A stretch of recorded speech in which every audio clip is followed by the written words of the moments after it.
자, 그 다음에 이제 제2회로 가겠습니다. 제2회. 2회는, 자, 다음 고려시대 토지제도에 대한 설명으로 잘못된 걸 고르시오. 요게 좀 어려울 수 있지. 자, 한인전은 육품이야 학업관리 자재로서 관직에 오르지 못한 사람에게 지급. 민전, 귀족, 일반 농민들이 물려받은 토지, 상속, 매매, 개간을 통해 형성. 공예전, 중앙과 지방의 각 관청의 경비 마련을 위해 지급. 군인전, 하급관리와 군인의 유가족. 들렸지. 군인전은 뭐야? 군인에게 주는 거야. 유가족에게 주는 걸 뭐라 그랬어요? 구분전이라고 했지. 구분전. 향력에게 주는 건 뭐라 그래? 외역전. 문무관리에게 주는 건 뭐라 그래? 과전. 오품이상 관리에게 주는 건 뭐라 그래? 공음전. 자, 그래서 그런 것들을, 이게 자주 나오진 않지만 만약에 나오면 내용이 좀 어렵단 말이야. 이게 전식과에 의해서 주는 거란 말이야. 자, 그래서 4번이 잘못됐습니다. 그 다음에 2번, 수치제도에 대한 설명 틀린 거. 조세, 공물, 역의 부과를 위해 호적과 양안 작성한 거. 여자에게도 역을 부과했다. 거짓말이라고. 역은 남자만 지는 거라고요. 비옥한 정도 3등급 맞지? 3, 4. 자, 고려시대 3, 4는 출납 회계를 맡아보는 거지. 조선시대는 그렇게 하면 안 되지. 조선시대는 언론 학술기관이라고 하셔야 되는 거죠. 그래서 답은 2번 잘못됐죠. 호적은 호구조사에서 작성하는 문서지. 양안은 양전사업, 토지조사 사업에서 작성하는 토지대장을 말하는 거죠. 당연히 다 하셨죠. 자, 그 다음에 3번. 다음 고려 사회구조에 대한 설명을 알맞는 것을 고르시오. 사회 신분의 계층 간의 이동이 불가능했대. 상인과 수공업자는 농민보다 우대됐대. 외거노비는 토지와 가옥, 노비 등을 소유할 수 있었대. 중간계층으로는 향소보곡이 있었다. 요거는 조금 한 번 더 설명한다. 자, 일단 기본적으로 고려시대 이후에는 신분 간의 이동이 가능해야 돼. 신간의 이동은 가능하다. 가장 대표적인 예. 과거를 통해서 신분 상승할 수 있잖아. 자, 그래서 신분 상승은 일단 가능하다. 자, 그 다음에 신분 종류. 고려시대에 4가지가 있다. 귀족. 그 다음에 중인, 중류. 그 다음에 평민. 그 다음에 천민. 그래서 거기에 각각에 대해서 설명을 한 거죠. 자, 상인과 수공업자는 농민 어디에 들어가? 평민. 평민은 자, 그런데 농민을 뭐라고 그랬어? 백정이라고 했다는. 백정. 고려시대의 백정. 지금 고려야 고려. 조선이 아니라. 고려는 백정은 농민을 말한다. 기타 상인과 또 뭐가 있다? 수공업자가 있다. 자, 그런데 신분은 같지만 농업을 중시했죠, 고려정부가. 그래서 신분은 같지만 상인보다 수공업자보다는 조금 우대받았어. 그래서 그렇게 해야 돼. 그래서 농민이 상인 수공업자보다 우대받았다. 요 정도.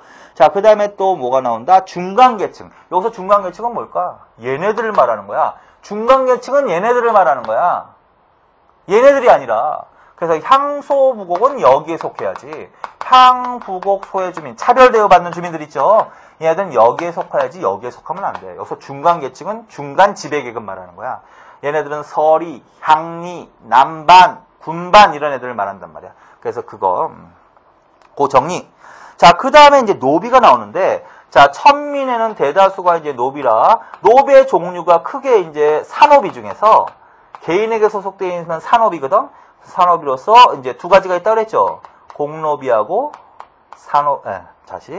공노비하고 산업이가 있다. 그리고 개인에 속한 걸 산업이라고 하고 2가지 형태가 있어.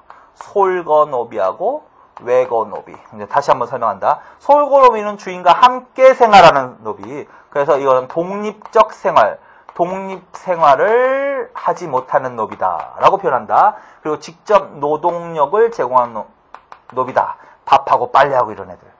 반면에 외거는 바깥에 거주하는 거야. 주인과 따로. 그래서 독립적 생활이 가능하다. 얘네들은 주로 몸값으로 신공을 바친다. 주인의 땅을 경작한다. 농사 짓는다. 그러나 말씀드렸죠. 얘네들은 능력 여하에 따라서는 남의 토지도 빌려서 경작해서 결국은 자기 재산을 소유할 수 있었어. 그래서 자기 재산을 소유할 수도, 축적할 수 있었다. 소유할 수 있었다. 심지어는 신분도 상승한다 그랬지.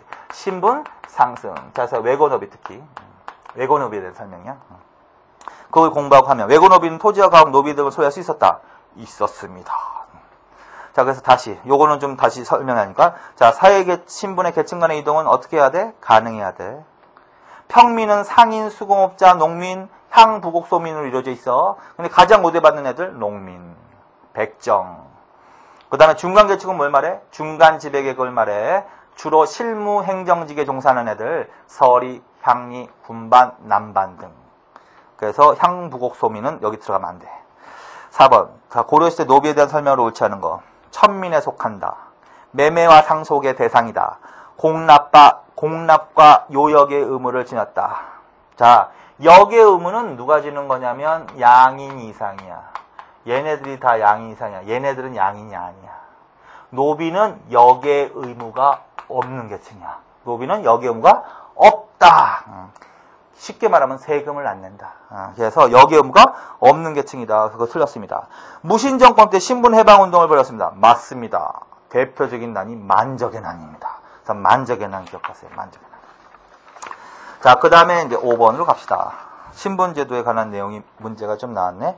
다음 고려시대의 신분제도에 대해서 알맞은 것을 고르시오. 농민들이 조세, 공납, 역을 주로 부담했습니다. 맞습니다.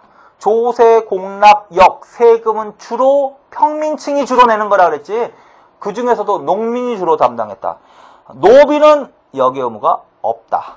무반은 무가를 통해서 등용되었다. 고려시대에는 무가가 없다. 조선시대에 무가가 있다. 틀렸어. 천민도 군역의 의무가 있어. 천민은 역의 의무가 없다고요. 양인 이상이어야 된다고. 그래서 아니다. 백정은 고려시대라고 그랬잖아. 백정은 농민이라고 그랬잖아. 그러면 평민에 속해야지 최하계층인 천민이었다. 거짓말이지. 이건 어느 시대나 맞는 거야. 조선시대. 그래서 맞는 것은 몇 번이야? 1번. 6번. 다음 기관들의 실시 목적을 고르시오. 의창. 눈에 보이지 뭐. 구제도감, 상평창, 제2보. 의창, 춘대춘합. 구제도감, 재해시, 재해시에 설치되는 빈민구제를 목적으로 하는 임시관청. 상평창, 물가 조절을 통한 농민생활 안정. 제2보, 기금을 만들어서 빈민을 구제하는 거. 광종, 왕가조라고 했지, 광종. 답은 뭐야? 1번. 빈민구제. 자, 그 다음에 7번. 다음의 기관들이 공통적으로 수행 기능은 중정대, 어서. 이건 이제 외워야 되는 거 어렵죠. 그렇죠? 중정대는 몰라도 사원부는 알아야 조선시대. 사원부, 감찰, 관리, 감찰, 어사대, 고려, 관리, 감찰, 중정대, 발해, 관리, 감찰. 자, 그래서 답은 몇 번이야? 2번. 관리의 부정방지와 감찰이다. 거기까지. 자, 그 다음에 8번. 다음 고려 광종의 왕건 강화 정책과 관련된 광종의 정책이 아닌 거. 노비연건법, 과거제도, 백관의 공복제도, 골품제도 강화. 말도 안 되는 소리입니다. 골품제도는 어느 시대의 신분제도야? 신라의 신분제도야. 신라가 망하면서 골품제도는 없어지는 거야. 고려시대는 골품이라는 제도가 나오면 안 돼, 자체가. 근데 강할 일도 없잖아. 자, 그래서 골품제도 강화는 말도 안 되는 소리다. 자, 그 다음에 이제 9번으로 가겠습니다. 다음 우리나라 호국불교의 성격과 관계가 적은 거. 자, 호국불교는 뭐냐면 국가를 보호하는 목적으로 불교를 믿는 거야. 그래서 국가를 보호하는 목적의 불교 행사가 굉장히 많았습니다. 우리나라 불교의 특징이 호국불교적 성격이 강하고 현세 구복적 성격이 강하고 뭐 그런 것들이거든. 그래서 호국불교적 성격은 삼국시대하고 고려시대에 많았어. 조선시대에는 불교 자체가 억압을 받는 시대야. 도첩제 했죠? 도첩제는 태조 때부터 실시한 정책이야. 출가를 제한하는 정책이야. 업불 정책이야. 그러니까 호국불교를 네가 만무하지.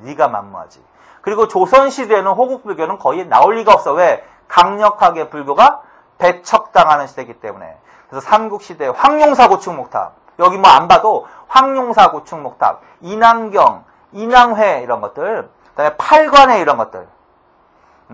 그 다음에 고려시대의 대장경, 초조대장경, 거란치민 물리치기에서 몽고 침입 물리치기에서 뭐 제조대장경 이런 것들이 다 뭐다? 호국 불교적 성격을 갖고 있다. 승병들이 나라를 위해서 활약하기도 했겠지. 자, 그거 고려시대 대표적으로 별무반 해두지. 별무반. 항마군은 승병, 항마군은 승명. 별무반 윤광건이로 신기군, 신보군, 항마군. 항마군은 승병. 그 다음에 몽고 침입 때도 승려가 활약을 했어. 김윤후 승려라고 그랬죠. 천성전투. 자, 그래서 이것도 나라를 구하기 위해서. 자, 10번. 고려시대 조계종에 대한 설명으로. 조계종 하면 진울이야. 선교의 통합을 지향했다. 무신정권의 지지를 받았다. 대각국사 의천. 아, 이거 틀렸지. 이거 제일 중요한 게 의천하고 진울이. 의천은 천태종, 그 다음에 진울은 조계종. 수선사결사는 어디야? 수선사결사. 진울? 그 다음에 교종의 입장에서 선종을 통합하려고 한 게 뭐야? 의천? 선종의 입장에서 교종을 통합하려 했다. 진울? 그 다음에 정해쌍수. 진울? 교관겸수. 의천? 요 정도는 반드시 좀 구분하시라고요. 자, 그래서 3번이 틀렸습니다. 자, 11번. 다음과 가장 관련이 깊은 사상은 묘지나 도읍지 선정의 영향. 그만 읽어야지 뭐. 묘지나 도읍지나 집을 짓는데 무슨 사상의 영향을 받아서 좋은 곳에 줘야 돼? 풍수지리지 뭐. 풍수지리. 그래서 4번입니다. 신라말 정부의 권위를 약화신 건 맞아요. 도선이지, 도선. 묘청, 이거 알아야지. 묘청 등 서경파가 풍수지리 사상을 이용해서 서경 천도 운동을 전개했습니다. 12번. 다음에서 설명하는 학문. 고려말 원에서 안양에 서겠다. 그만 읽어야지 뭐. 했잖아요. 충렬왕 때 원에서 안양이 처음으로 도입한 학문이 있다고. 우주의 심성과 원리를 탐구하는 신유학이었다고. 4대부가 수용한다고. 뭐야? 성리학. 성리학. 그래서 2번이 답입니다. 자, 그 다음 13번. 다음과 같은 제도가 실시된 배경을 고르시오. 서적포. 이거 고려했을 때 중요한 거지. 서적포, 칠제, 경사육학, 양형고. 뭐다? 관항지능책이야. 관학지능책이야. 관항지능책이 나오게 되는 배경을 물어본 거지. 배경은 뭐야? 사학발전이야. 맞지? 사학발전의 계기, 최충의 문헌공도야. 그리고 문헌공도를 포함해서 12개의 유명한 사립학교, 사학 12도의 발달. 그게 답이지 뭐. 그래서 사학 12도의 융성이 결국은 관학 지능책이 나오게 된 배경입니다. 자, 그 다음 14번. 다음 몽골과 고려와의 관계에 대한 설명으로 잘못된 것은 최씨 정권은 수도를 강화로 옮겨 몽골에 대한 항전을 결의했다. 최씨 정권은 부처의 힘으로 몽골 물직에서 8만 대정령을 조판했다. 최씨 정권의 불말품은 무신들이? 아, 말도 안 되는데? 최씨 정권의 불말, 최씨 정권이 무신 정권인데? 최씨 정권이 자체가 무신 정권인데 무신들이 불말품? 개경으로 환도? 개경으로 환도하는 건 문신들이야. 무신들은 여전히 항몽을 했고. 그래서 무신 정권이 이뮤무가 마지막으로 제거당하면서 무신 정권이 몰락하면서 몽고에게 항복을 하는 거고 개경으로 다시 돌아가는 거고 거기에 반발해서 최후로 삼별초의 대명항쟁이 있는 거야. 그래서 문제가 틀렸죠 이거. 그래서 3번. 그 다음에 15번. 다음 조선 근세사의 성격을 옳지 않은 거. 양인의 수가 증가하고 양인의 권익이 신장됐다. 중앙집권적 제도의 개편과 양방관료체제 기틀. 상업에서의 독점적 도매상인 도구의 성장, 교육의 기회 확대, 민족문화의 기반. 이건 좀 전반적인 문제인데 조선을 근세사회라고 하고요. 조선 후기 사회를 근대사회라고 해. 근대사회적 성격이 나타난다고 해. 조선 후기에 나타나는 상황은 여기에 아닌 거야. 근세사회가 아닌 거야. 조선 후기에 나타나는 상황이 뭐다? 도고. 이거는 근대사회적 특징입니다. 자, 그래서 3번이 답이야.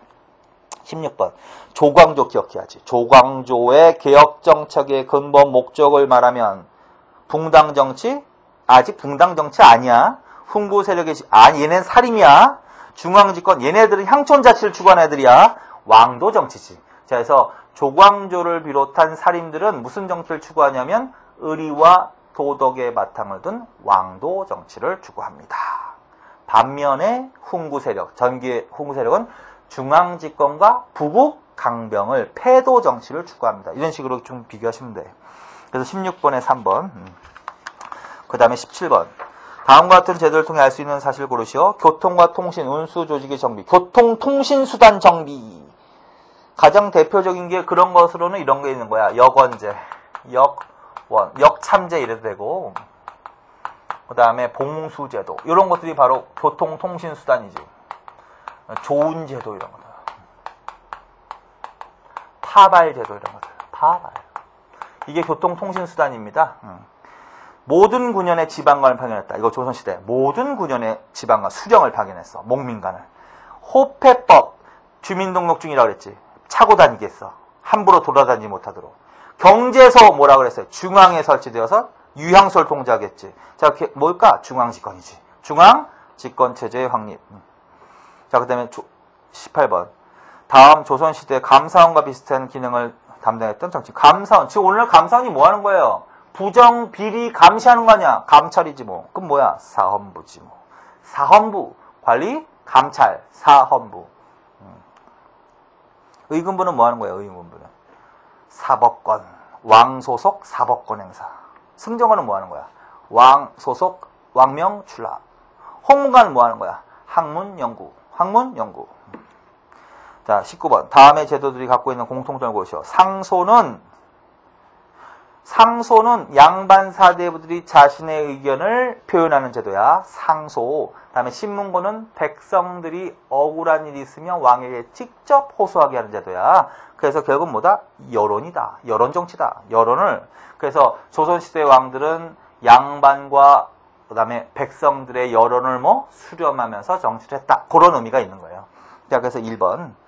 20번. 조선 세조 때 시작해서 성종 때 편찬을 마무리하여 조선사의 기본 통치 방안과 이념에 대한 법전. 조선의 기본 법전. 경국대전. 경국대전. 어느 때 완성 반포. 성종. 21번. 조선시대 왕권을 강화시켜주는 기구가 뭐야? 왕권 강화 대표적인 제도가 뭐야? 육조직계제. 왕 소속기관. 의금부하고 승정원이 대표적이다.